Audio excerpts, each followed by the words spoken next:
महाभारत में एक चरित्र था जिसका नाम था दुर्योधन। आज दुखद है कि दिल्ली राज्य में भी उसी चरित्र का एक उसी नकारात्मक मानसिकता का व्यक्ति इस दिल्ली के अंदर दुर्योधन के रूप में यहाँ पर बैठा हुआ है। सर, वो दुर्योधन लंबा चौड़ा था, ये दुर्योधन थोड़ा बौना है। बौना दुर्योधन क्या कहता है? मैं दिल्ली का मालिक हूँ, ना खाता ना बही, जो ये कहे वो सही। जहाँ भारत को शर्मिंदगी से बचाना है वहाँ इस प्रकार के बिल लाने आवश्यक होते हैं। अध्यक्ष जी, जब कोई अनारकी लोक सत्ता के ऊपर बैठ जाए। अध्यक्ष जी, हम सबने बचपन में पढ़ा है, महाभारत देखिए, उस सीरियल में एक श्लोक आता है, यदा यदा ही धर्मस्य ग्लानि भर्वति भारत अभ्युत्थानम धर्मस्य तदात्मानम सर्जाम्यहम् परित्राणाय साधूनां विनाशाय च दुष्कृतां धर्म संस्थानार्थाय संभावी युगे युगे। अध्यक्ष जी, ये महाभारत में जो कहा गया है कि जब जब धरती के ऊपर अधर्म पैदा होगा तब तब मैं आगे आता हूं।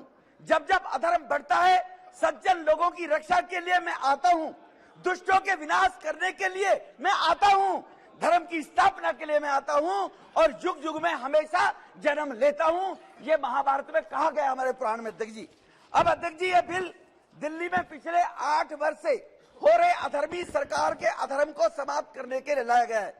अध्यक्ष जी, महाभारत में एक चरित्र था जिसका नाम था दुर्योधन। आज दुखद है कि दिल्ली राज्य में भी उसी चरित्र का एक उसी नकारात्मक मानसिकता का व्यक्ति इस दिल्ली के अंदर दुर्योधन के रूप में यहाँ पर बैठा हुआ है। सर, फर्क इतना है, वो दुर्योधन लंबा चौड़ा था, ये दुर्योधन थोड़ा बौना है।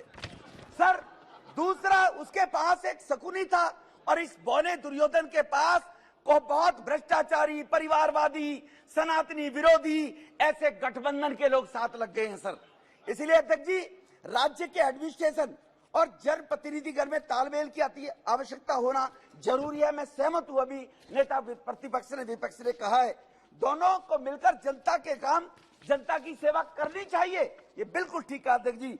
परंतु जब अध्यक्ष जी छलिया, अहंकारी, भ्रष्ट, कायर जनप्रतिनिधि सत्ता में बैठ जाते हैं तब जन सेवा में लगी व्यवस्था पक्ष को संरक्षित करना अति आवश्यक हो जाता है। अध्यक्ष जी, इस बौने दुर्योधन के चरित्र की विशेषता मैंने पहले कहा, छलिया के रूप में।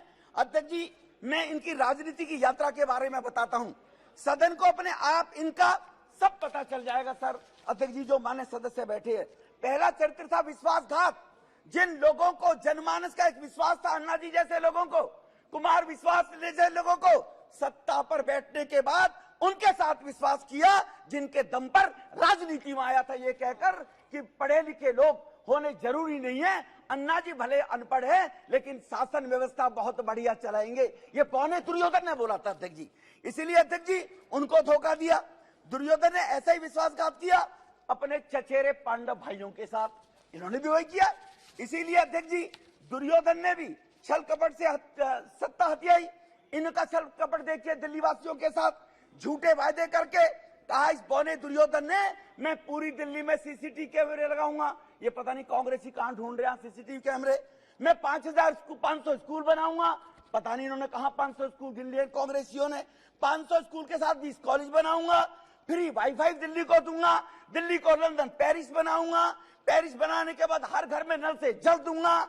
इस छलिए ने छल कपट करके जन लोकपाल भ्रष्टाचार के खिलाफ लेकर आऊंगा, 2 लाख पब्लिक टॉयलेट बनाऊंगा, 30,000 बेड के नए अस्पताल बनाऊंगा।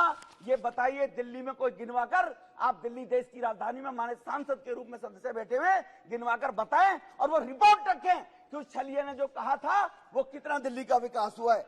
अहंकार अध्यक्ष जी, अहंकार में कृष्ण भगवान ने भी कहा था, बार बार दुर्योधन को कहा, पांडवों को 5 ग्राम दे दो, एक सुई की नोक की बराबर भी नहीं दूंगा, ये दुर्योधन ने बोला था। ये जनप्रतिनिधि की सेवा भाव से काम करना चाहिए था, लेकिन बौना दुर्योधन क्या कहता है, मैं दिल्ली का मालिक हूं, ना खाता ना बही, जो ये कहे वो सही।